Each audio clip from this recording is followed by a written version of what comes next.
Thanksgiving should be about family, gratitude, and togetherness. But for me, it was just another reminder of how invisible I was. As I hobbled into the family room on crutches, my legs still healing from an accident months ago, I didn't expect much more than a quiet dinner. But my brother, Gerald, had other plans. Without any sympathy or regard for my condition, he sneered and told me to go find another room, a cruel and humiliating remark that echoed throughout the room. It didn't stop there. To my shock, after dinner, Gerald handed me a $3,950 bill, demanding I pay for the meal. My own family had become strangers, indifferent to my suffering and only concerned with how much I could contribute. That night, I realized the truth. I was nothing more than a pawn in their games. But little did they know, this Thanksgiving would mark the start of something bigger for me. What followed was a series of actions that would change my life forever, turning me from a victim of their cruelty into a woman who would not only stand up for herself but come out on top. That Thanksgiving evening was supposed to be like any other, but it quickly turned into the breaking point. The mocking laughter from my brother Gerald echoed in my ears long after I had retreated from the family room. As I hobbled back to my room on crutches, I tried to swallow the humiliation, but it felt like a lump lodged in my throat. How could he be so cruel? How could my own brother treat me this way when I was the one who had always tried to hold this family together? I had been in an accident a few months prior, one that left me temporarily crippled. The doctors said my leg would heal, but it would take time. I wasn't expecting to be back to my old self right away, and I certainly wasn't asking for pity. But the disregard Gerald showed me was something I had come to expect. For years I had been the invisible one, the sister who was always on the sidelines while Gerald, the golden child, was praised for every little thing he did. I had learned to deal with it, to just smile and pretend it didn't bother me. But tonight was different. His comment, "Go find another room," as if I didn't even belong at the table, struck a nerve deep within me. The pain of the injury was one thing, but the sting of being treated like an outsider in my own family was something I couldn't brush off any longer. It wasn't just a comment. It was a reminder of the years of being neglected, of my needs and feelings being dismissed. It felt like all my efforts to be included, to make myself matter, had been in vain. I closed my bedroom door behind me, leaning against it as I took a deep breath. For the first time in my life, I considered what I would do if I just stopped trying. What if I stopped letting them walk all over me? What if I stopped giving and sacrificing and trying to make them love me? The thought of standing up for myself, of truly standing up for myself, felt both terrifying and liberating. But then came the next blow. An hour later, Gerald knocked on my door. I opened it, expecting some sort of apology, or at least a word of acknowledgement for his cruel words. Instead, he handed me a large envelope. I took it in confusion, unsure of what he was doing. "You'll need to pay for the dinner," he said flatly. $3,950. This is what you owe for the meal we all had. My heart dropped. My jaw went slack as I looked at him, unable to fully comprehend what he was saying. Gerald, in his cold, indifferent way, had just handed me the bill for a meal I hadn't even ordered. I was still in shock from the way he had treated me, and now, the audacity of him forcing me to pay for this lavish dinner was too much to bear. "Gerald, are you serious?" I asked, my voice trembling, barely able to find my words. He didn't flinch. "It's only fair," he said, his voice devoid of any empathy. "You've always been able to contribute, haven't you?" Tears welled up in my eyes, but I quickly wiped them away. I was used to being the one who always stepped in, who always gave when no one else would. But this was different. This wasn't generosity or care. This was exploitation. And for the first time, I realized just how much I had been taken for granted by my own family. I had always been the one to pick up the slack, the one who helped pay for the bills when my parents couldn't. I had made sacrifices for them for years, silently hoping that one day they would recognize my efforts, even just a little. But Gerald's actions tonight made it painfully clear that I was invisible to them.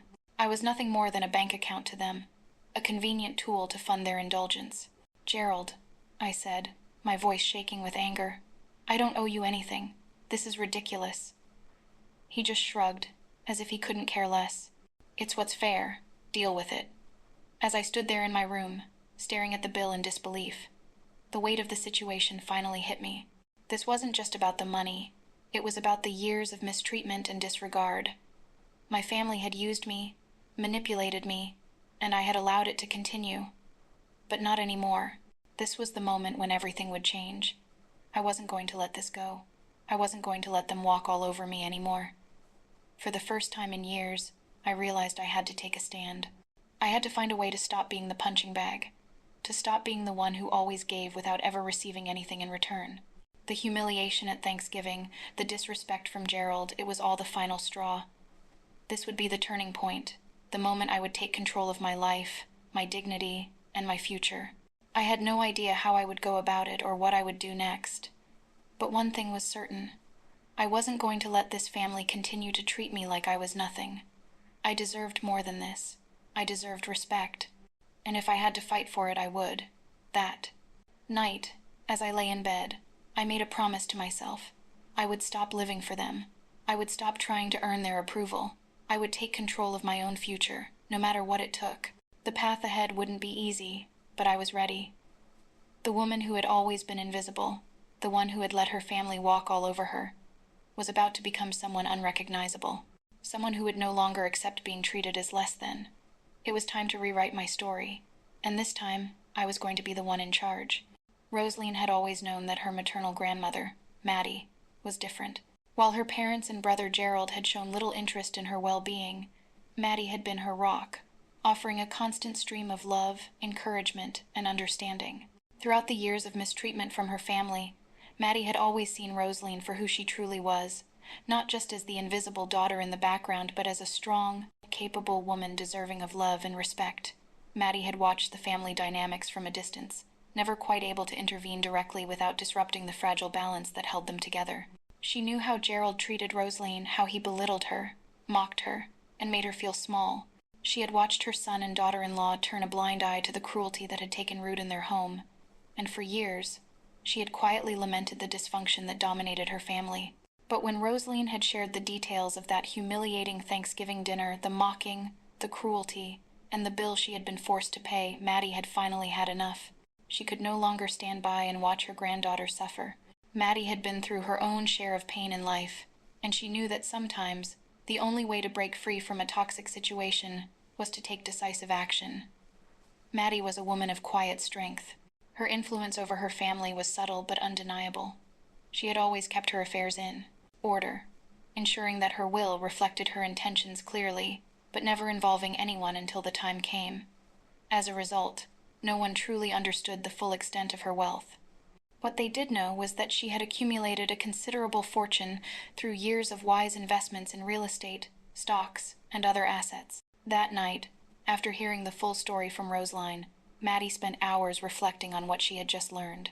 She knew Rosaline had always been treated poorly by her parents and Gerald, but hearing the specifics the way they had mocked her injury made her feel worthless, and forced her to pay for their dinner was the final straw. Maddie couldn't let it go on any longer. The decision Maddie made that night was monumental. She knew the ripple effect it would have on her family. She had always been a grandmother to Rosaline, offering a place of solace and refuge. But now, she was about to offer something far more significant, a chance at real independence and empowerment. Maddie rewrote her will, leaving everything to Rosaline. Not just the family heirlooms or sentimental possessions, but the vast majority of her estate, real estate, stocks, ETFs, and cash, everything she had spent her life building.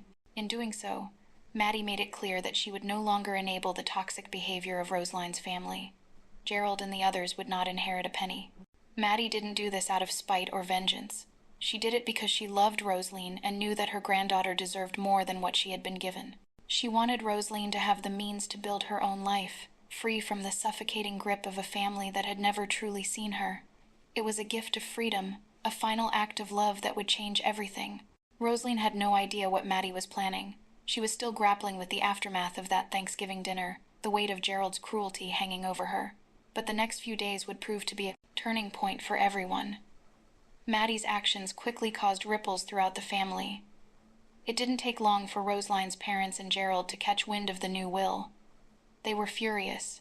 For years, they had relied on Maddie's generosity and believed that her wealth would eventually be passed down to them, a continuation of the privileges they had enjoyed all their lives. The idea that Maddie had chosen Rosaline over them was unfathomable to them. Gerald, in particular, was livid. He had always seen himself as the rightful heir to the family fortune, the golden child who could do no wrong.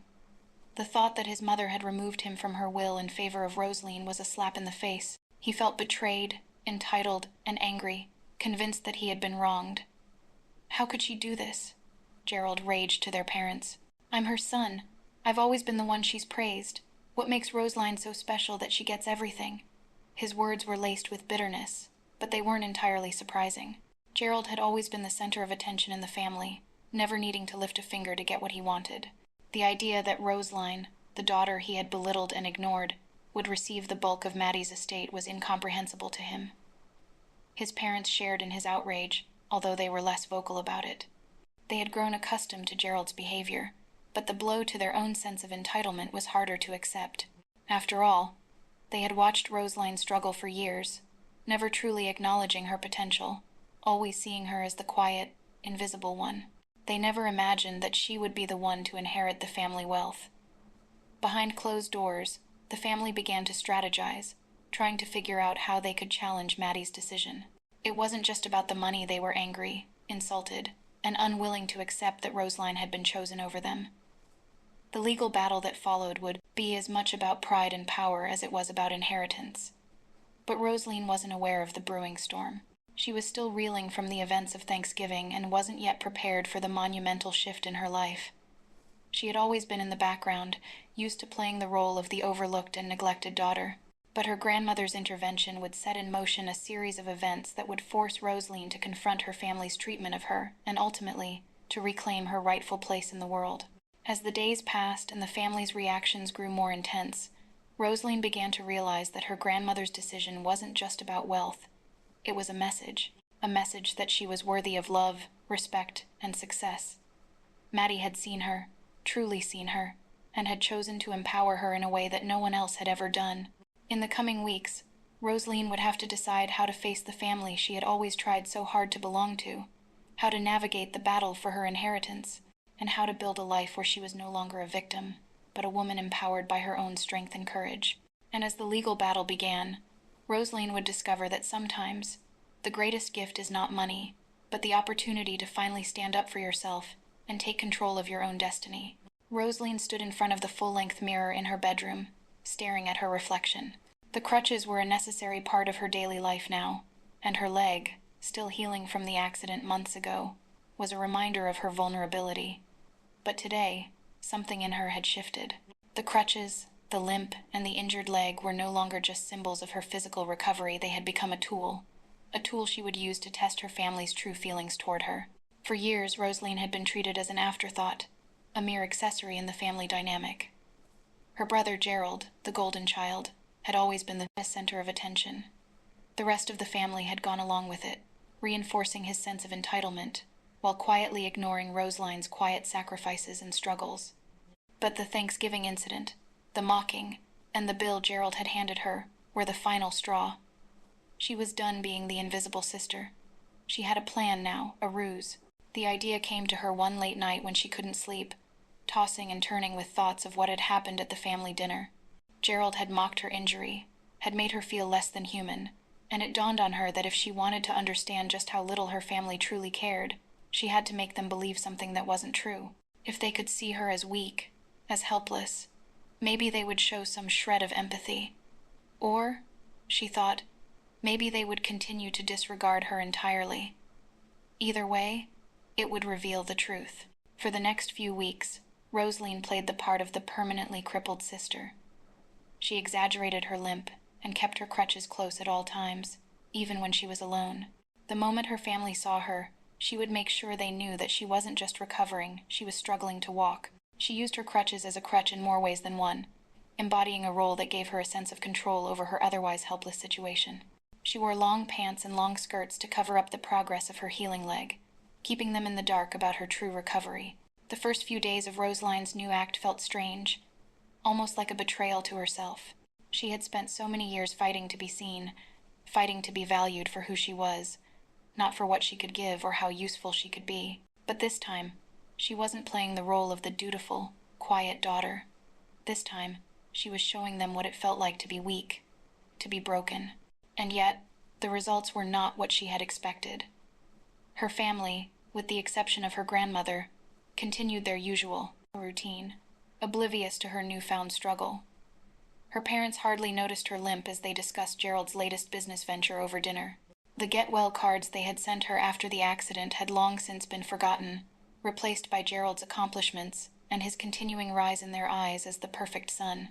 When Rosaline hobbled into the room, they barely acknowledged her, continuing their conversations, focusing on Gerald, and only occasionally tossing a fleeting glance her way. But Gerald, he was the one who truly shocked her. If anyone should have noticed her struggle, it should have been him.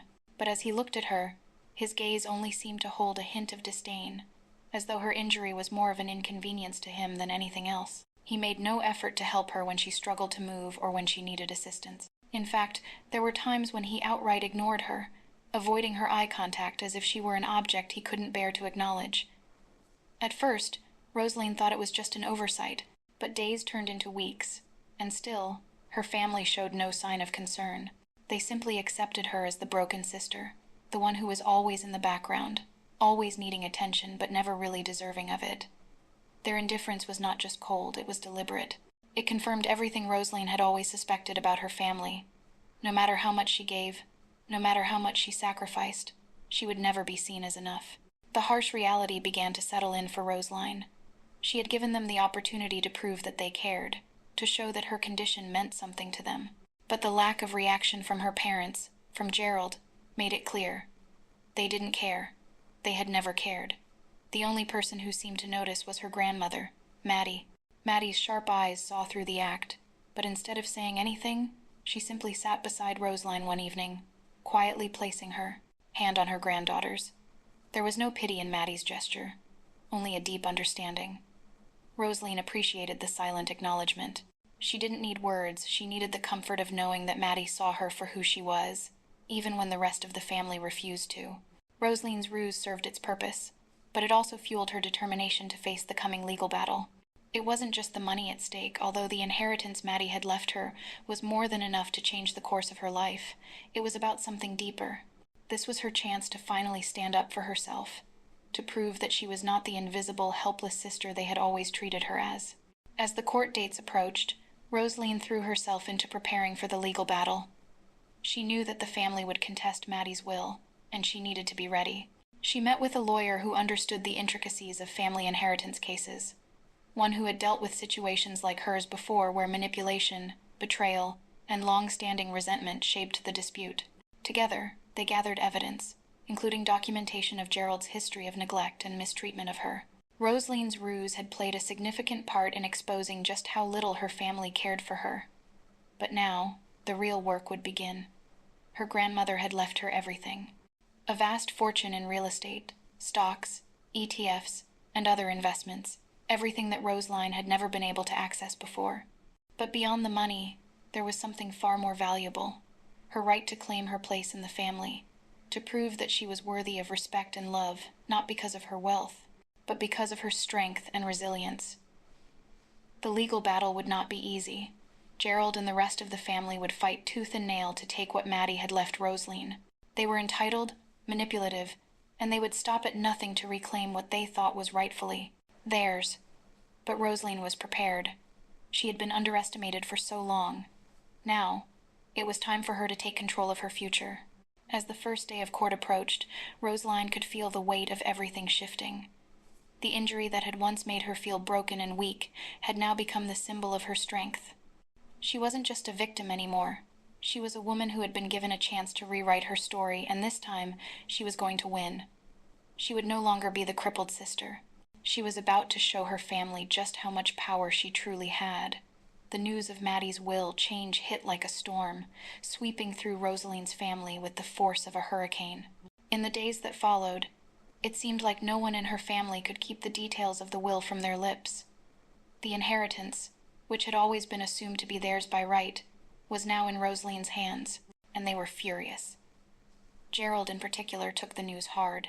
He had always seen himself as the heir to Maddie's estate. His life, so he believed, had been paved with the assumption that he would inherit everything one day. He had grown up expecting to benefit from his mother's wealth, just as he had grown up expecting to be the center of attention in the family. The idea that Rosaline, of all people, would be the one to inherit it all shattered his fragile ego. "This isn't right," Gerald raged when he first heard about the will change. "I'm the son. I'm the one who's always been there for Maddie. She can't just leave everything to Roseline." His voice cracked with frustration as he spoke, and it was evident that his sense of entitlement was only growing stronger. His outrage was palpable, and it wasn't long before the rest of the family took notice.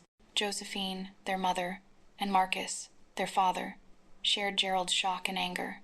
They couldn't fathom why Maddie, who had always been a matriarch of sorts, would disinherit Gerald in favor of Roseline. To them, it felt like an affront, an unforgivable betrayal. At first they tried to reason with Maddie, but she had made her decision clear. Her wealth was being left to Roseline because she had seen the cruelty Roseline had endured for years. It wasn't just about the money. It was about the love, respect, and dignity that Roseline had never received, despite her years of selflessness. As the family gathered to discuss Maddie's will, Gerald's voice grew louder, filled with threats and promises of legal action. "I'll fight this," he said, eyes narrowing with determination. "I'm not going to let Roseline take everything. She doesn't deserve it." In the days that followed, Roseline found herself at the center of a whirlwind. Her family wasted no time in attempting to contest Maddie's will. They hired lawyers, launched accusations that the will had been made under duress, and even suggested that Maddie hadn't been of sound mind when she made the decision. They pulled out all the stops in their attempt to reclaim the inheritance they believed was theirs by right. Their legal team argued that the will was invalid because Maddie had supposedly been coerced by Roseline, claiming that Maddie had been manipulated into changing her will at a vulnerable moment. But Roseline knew the truth. Maddie had done what she had done because she had seen the injustice that had been done to her granddaughter, and she had wanted to right those wrongs before it was too late. Despite the legal accusations and threats, Roseline stood strong. She had spent years being the family's punching bag, quietly accepting the abuse and neglect. But now, with the inheritance at stake, her family was showing their true colors. She had never been more certain of her path. This wasn't just a battle for money, it was a battle for her dignity, her right to be seen and respected. One evening, Roseline received a phone call from her lawyer, informing her that the family had made an offer. They wanted her to give up her claim to the estate in exchange for a large sum of money. "They're offering you a settlement," her lawyer said. "It's a hefty sum. If you accept it, they'll drop the legal battle." Roseline felt a flash of anger rise within her. The offer wasn't just an attempt to buy her silence. It was an insult to everything she had gone through. They didn't see her as a person. They saw her as a pawn, someone who could be easily swayed with the promise of a financial reward. The thought of accepting their offer, of being bought off just to shut them up, made her stomach turn. "No," Roseline said firmly, her voice steady. "I won't accept it." Her lawyer paused on the other end of the line. "Are you sure? The offer is substantial, and this case could drag on for years. You don't need to fight them. You've been through enough." "I don't care about the money," Roseline replied, her resolve hardening. "I'm not doing this for the money. This is about showing them that I'm not weak. I'm not their victim anymore." Roseline knew that her decision would not be easy. The pressure from her family, from the public scrutiny, would be immense. But this was her chance to reclaim her life. This was about standing up for herself, about proving that she was worthy of the respect and dignity they had always denied her.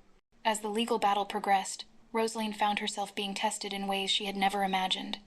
The accusations from her family were relentless, and their attempts to manipulate her were equally exhausting. But through it all, Roseline found strength in her decision to fight back. For the first time in her life, she realized that this wasn't just about the money. This was about her reclaiming her voice, her autonomy, and her future. She began to see her family for who they really were: selfish, entitled, and manipulative.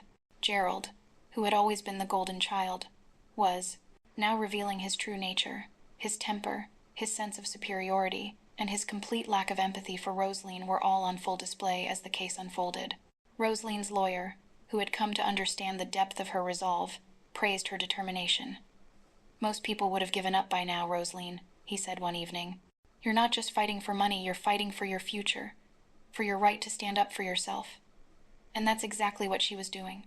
She wasn't just defending her grandmother's will, she was defending herself. For the first time in years, she was actively taking control of her life. Gerald and the family tried everything they could to wear her down, but Roseline remained steadfast. She was no longer the invisible sister, the one who was walked over and ignored. She was a woman who had found her voice, and she wasn't going to let anyone take it from her. As the case moved toward its conclusion, Roseline knew that no matter what happened, she had already won. She had stood up for herself in ways she never thought possible. The legal battle was just the beginning. What mattered most was that she had shown herself what she was capable of. No longer would she be the victim of her family's cruelty. She was ready to take the next step toward building her own life, independent of the people who had only ever sought to control her. And when the final ruling came, she would stand tall, knowing that this fight, this battle, was hers and hers alone. The days leading up to the court hearing were filled with tension. Roseline had been preparing for this moment for months. The battle over Maddie's will was no longer just about money. It had become a fight for her dignity, her identity, and her future. Her lawyer, a seasoned attorney named Sarah, had been guiding her through the legal process, making sure every detail was accounted for. But the pressure was mounting, and the weight of the family's wrath was heavy on her shoulders. Roseline had always tried to avoid conflict, but now, standing on the edge of this monumental moment, she realized that she couldn't avoid it anymore. Her family had pushed her too far, and this was her chance to finally take control. They thought they could break her, but she would show them just how wrong they were. The courtroom drama began with a bang. Gerald, flanked by a team of expensive lawyers, wasted no time in launching their case. They argued that Maddie's will was invalid, claiming that it had been made under duress or without the proper legal formalities. According to their narrative, Roseline had manipulated her grandmother, using her injury to gain sympathy and influence Maddie's decision to rewrite the will. Gerald played the role of the victim perfectly, portraying himself as the deserving son who had been robbed of his inheritance by the scheming Roseline. His voice trembled with indignation as he took the stand, recounting how Maddie had been confused in her final years, unable to make decisions for herself. He claimed that Maddie had been under emotional pressure, and that the will had been altered when she was vulnerable and easily swayed. The family's lawyers painted Roseline as the villain, someone who had taken advantage of her grandmother's weakness. They tried to portray her as manipulative, a woman who would do anything to secure her future. But Roseline knew the truth, and Sarah, her lawyer, was prepared to expose the lies. Roseline sat in the courtroom, her hands clasped in her lap, as Gerald continued his performance. He looked like the picture of a wronged man, but the longer he spoke, the more Roseline could see through the facade. His words rang hollow, his self-pity, his sense of entitlement. It was all a ruse. Gerald had spent his entire life being handed everything on a silver platter, and now that he was losing it, he was lashing out.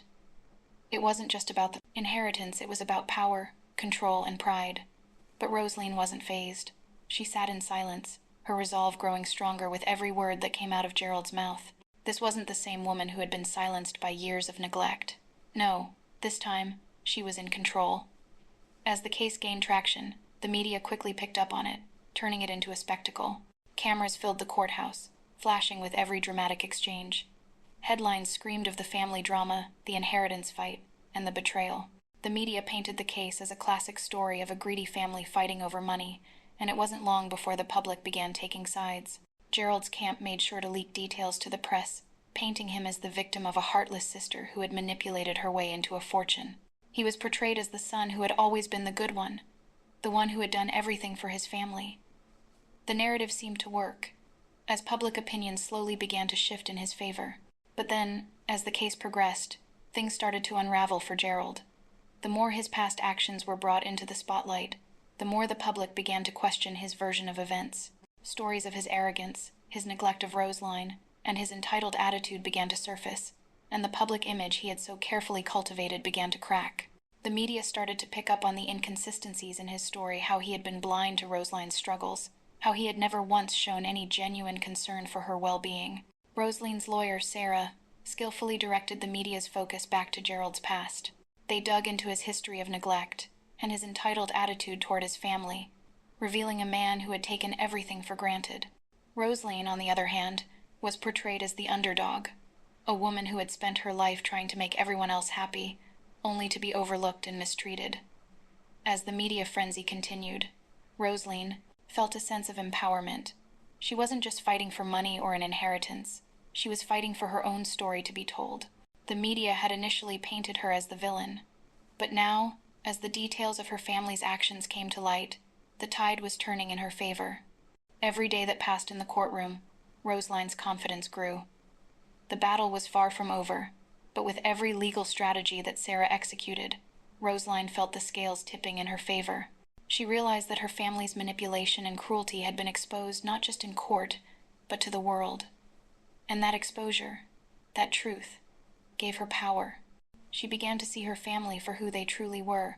Gerald's mask had slipped, and behind the layers of charm and entitlement, she saw the selfishness and lack of empathy.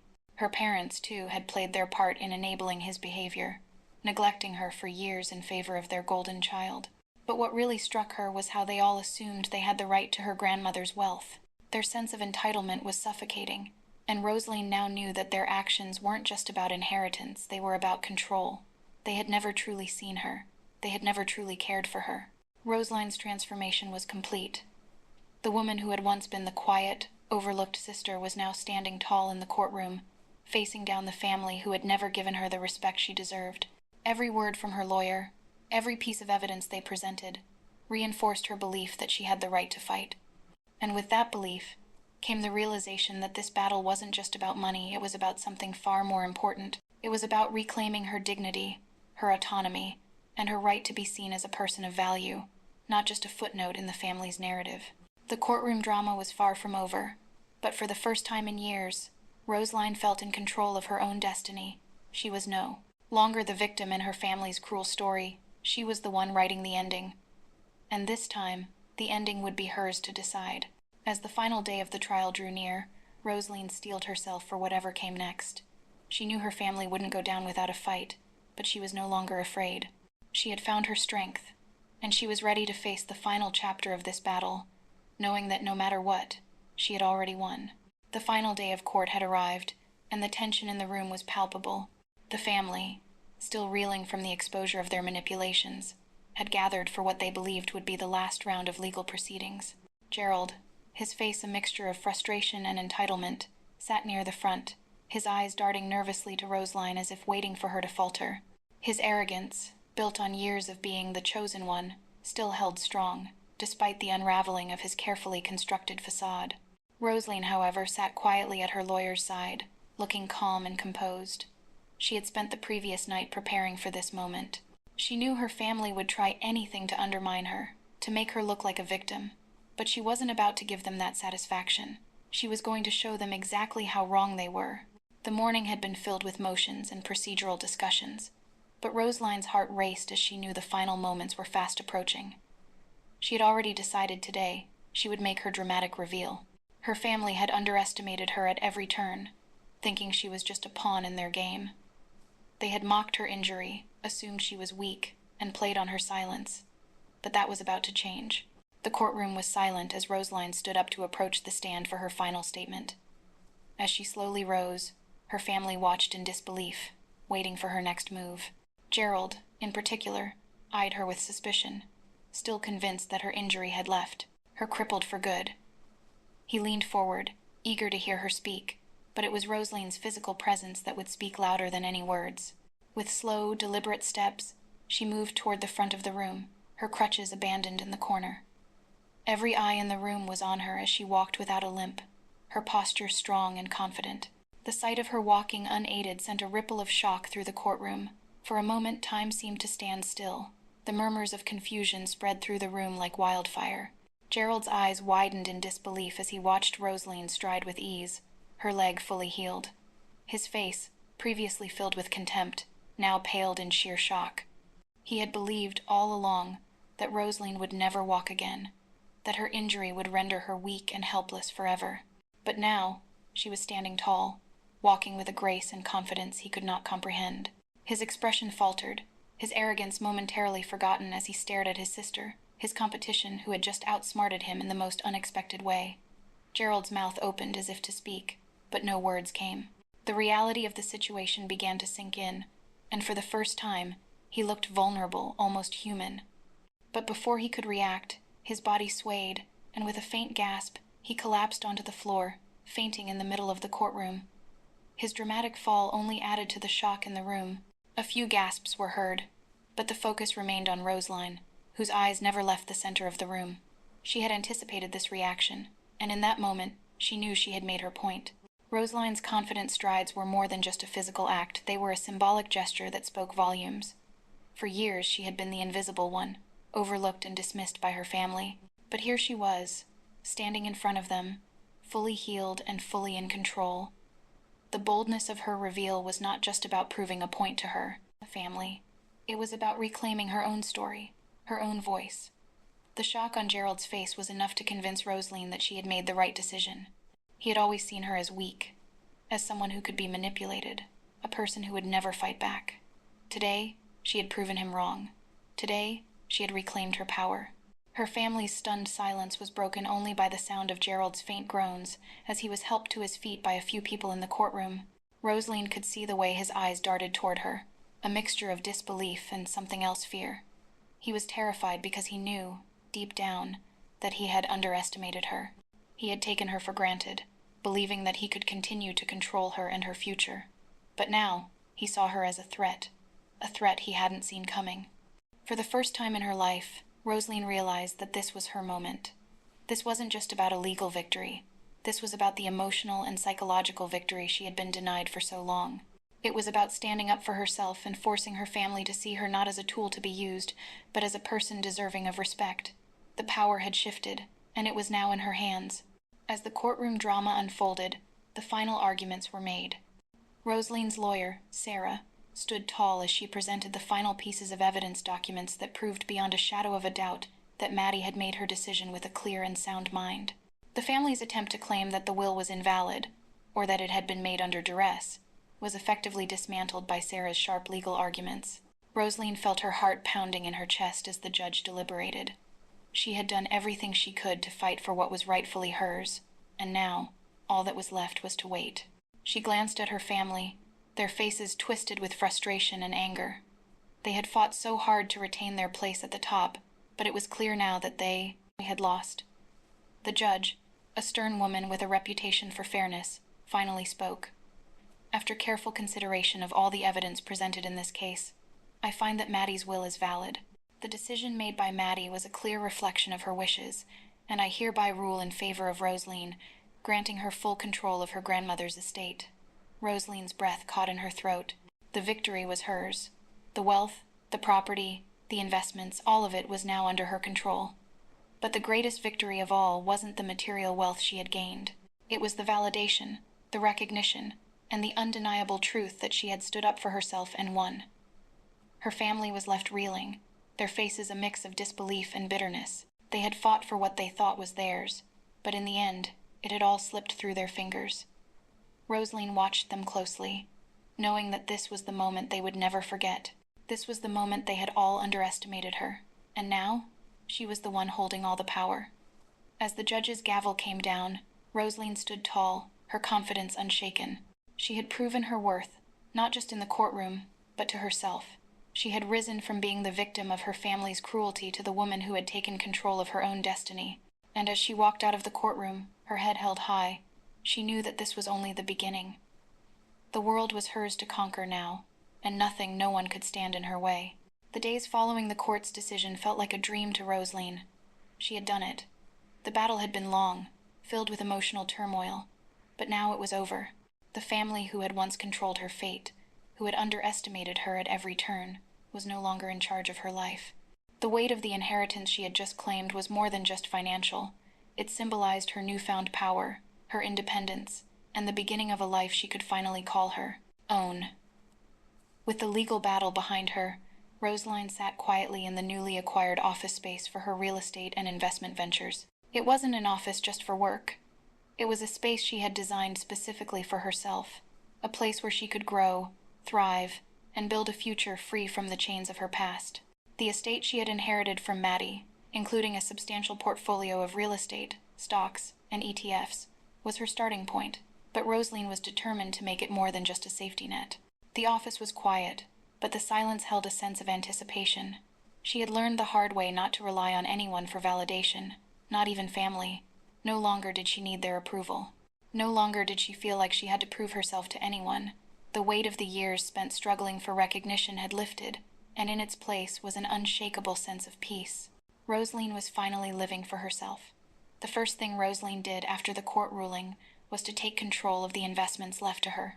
The real estate portfolio alone was worth millions, but it wasn't just about the financial gain. It was about the opportunity to control her future. She started by meeting with financial advisors who helped her turn her inherited assets into a growing empire. Her portfolio consisted of commercial properties in the city's prime locations, luxury apartments, and various stocks and ETFs that her grandmother had carefully selected over the years. The more Rosaline learned about the investments, the more confident she became.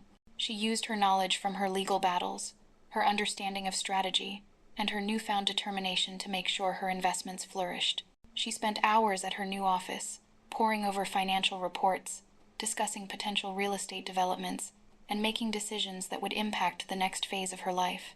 She was no longer the helpless sister. She was in charge, making decisions with confidence and watching her empire grow. It wasn't easy, and there were moments of doubt, but each success she achieved only fueled her drive further. Her independence was no longer just a dream, it was her reality. For the first time, Rosaline had the freedom to live life on her own terms, without the shadow of her family's expectations looming over her. And as she made strides in the business world, she realized that her success wasn't just for her. It was for anyone who had ever been overlooked, manipulated, or abused. Her journey was not just about amassing wealth, it was about creating opportunities for others to rise above the situations they had been born into. The newfound independence Rosaline experienced was liberating. She had always defined her worth based on her family's expectations, but now she realized that her worth had never been tied to them. It had always been within her. The sense of empowerment that came with living for herself, making decisions based on her desires rather than the needs of others, was something she had never known. Every day she walked into her office, she did so with pride. No longer did she walk in as the overlooked, quiet sister. She walked in as a businesswoman, a leader, someone who had worked tirelessly to build her own future. She made decisions that impacted the businesses she now owned. She negotiated deals with other investors, expanding her portfolio and building relationships that would solidify her place in the world of real estate. Rosaline's confidence grew with every successful transaction. With her financial independence, she was no longer shackled by the toxic family dynamics that had ruled her life. She could finally look in the mirror and be proud of who she saw. She no longer needed their approval or their validation. She had built her life with her own two hands, and that was worth more than any inheritance or family title. She used her growing wealth to continue investing, not just in businesses, but in herself. She enrolled in courses to learn more about business management, leadership, and entrepreneurship. The woman who had once felt invisible now embraced the world around her, ready to take on whatever came next. But as much as Rosaline enjoyed her newfound success, she also realized that she didn't want to hoard her wealth and power. She had spent years feeling alone, neglected, and misunderstood. The pain of being treated as less than, of being manipulated and pushed aside, had shaped her into the woman she had become. She knew there were others out there who had gone through similar struggles, people who had been emotionally abused, who had felt worthless, and who were desperately seeking a way out of the shadows. Rosaline decided that she would use her success to create something meaningful.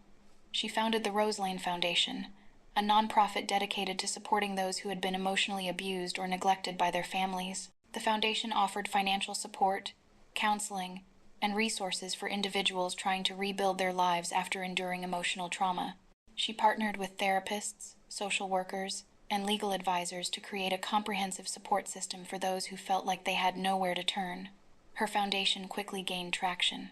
People who had gone through similar experiences reached out to her, telling their stories and thanking her for providing a safe space where they could begin to heal. Rosaline became a beacon of hope for many, not just because of her wealth, but because of her willingness to share her story and help others find the strength to reclaim their lives. For Rosaline, this was more fulfilling than any business deal or real estate acquisition. She had found her purpose not just in building an empire, but in giving back to others. She wanted to show them that, no matter how broken they felt, they had the power to rise above their circumstances, just as she had fought for her. Independence. She wanted others to know that they, too, could stand up for themselves and take control of their futures. As the months passed, Rosaline continued to build her empire, but she did so with a renewed sense of purpose. She wasn't just building wealth, she was building a legacy. The money, the power, and the control were all secondary to the impact she was making on the world. With every new business venture and every person helped through her foundation, she saw her life take on new meaning. For the first time in her life, Rosaline wasn't just surviving, she was thriving. She had reclaimed her life, her worth, and her future. No longer was she the quiet, ignored sister. She was a force to be reckoned with, someone who had fought for her place in the world and had emerged victorious. She had turned her pain into power, and in doing so, she had built a future that was entirely her own. And as she looked toward the horizon, Rosaline knew that this was only the beginning. There was so much more she could do, so many more people she could help, and so many more opportunities to embrace. She had proven to herself, and to the world, that she was more than the sum of her past. She was a woman who had finally taken control of her destiny. For Rosaline, the future was hers to shape, and she was ready to make the most of it. Rosaline sat in her plush living room, gazing out at the sprawling city skyline that stretched before her. The view from her penthouse was breathtaking, bright lights twinkling in the distance, the hum of city life below, and the quiet sense of peace that she now cherished in her solitude. The once overlooked quiet sister had come a long way. As she took in the beauty before her, she couldn't help but reflect on the journey that had led her here. Her transformation had been nothing short of extraordinary. Once a victim of neglect and mistreatment, she was now an empowered woman who had reclaimed control over every aspect of her life. She was no longer the outsider, the one who was ignored and belittled. She had risen from the ashes of her family's cruelty, standing tall as a woman who had the strength to take back what was rightfully hers. For so long, Rosaline had tried to fit into a mold created by others. Her family had defined her, dictated her worth, and controlled her narrative. But that life was now behind her. She had fought for her freedom, her dignity, and her future, and she had won.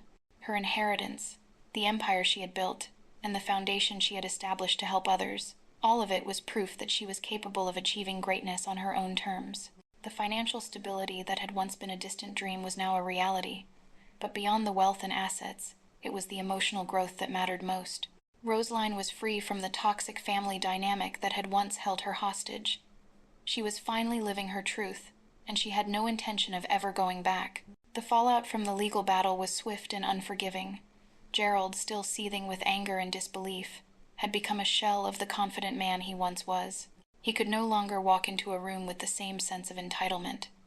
His arrogance had been shattered, his carefully curated image of being the golden child of the family now in ruins. The family he had once been able to rely on to back him up was now fractured. Rosaline's parents, though still loyal to their son, were left to grapple with their own guilt. They had allowed Gerald's behavior to fester for years, turning a blind eye to Rosaline's suffering. Now, faced with the reality of what their neglect had caused, they were forced to confront their own mistakes. Their relationship with Rosaline was irreparably changed. They had lost her trust, and no amount of regret could undo the years of emotional damage they had inflicted on their daughter. Gerald, unable to reconcile his loss of power, became more isolated. The world he had, known one where he was constantly coddled and revered, had crumbled around him. Rosaline's decision to stand up for herself had turned everything upside down, and he was left to deal with the consequences of his own actions. For the first time in his life, Gerald was forced to face the truth. He was not entitled to anything, least of all Maddie's fortune, which had been rightfully passed to Rosaline. Rosaline had no intention of reopening old wounds with her family. They had shown her who they truly were, and she could not go back to a life of pretending everything was fine. While they wallowed in their guilt, Rosaline began to embrace the independence she had fought so hard to obtain. No longer would she be shackled by the expectations of a family that had failed her time and time again. As she sat in the comfort of her new home, Rosaline allowed herself a moment of reflection. Her life had been filled with hardships, disappointments, and struggles. But now, it was her time. She had fought for every piece of her success. She had worked tirelessly to secure her future, never once backing down from the challenges that had been thrown her way. The family she had once yearned to please no longer held any power over her. She had stopped seeking their approval long ago. She realized that true success didn't come from the recognition or validation of others. It came from knowing your worth and embracing who you were, flaws and all. She had learned that her value wasn't defined by her family's treatment of her. It wasn't defined by the amount of money she inherited or the properties she owned. Her value came from her resilience, her strength, and her ability to rise above everything that had tried to break her. She had reclaimed her identity, her independence, and her future, and that was the ultimate victory. With her inheritance secured, Rosaline began to pour her energy into new ventures. She knew that her wealth was just a tool, one that she could use to create something meaningful.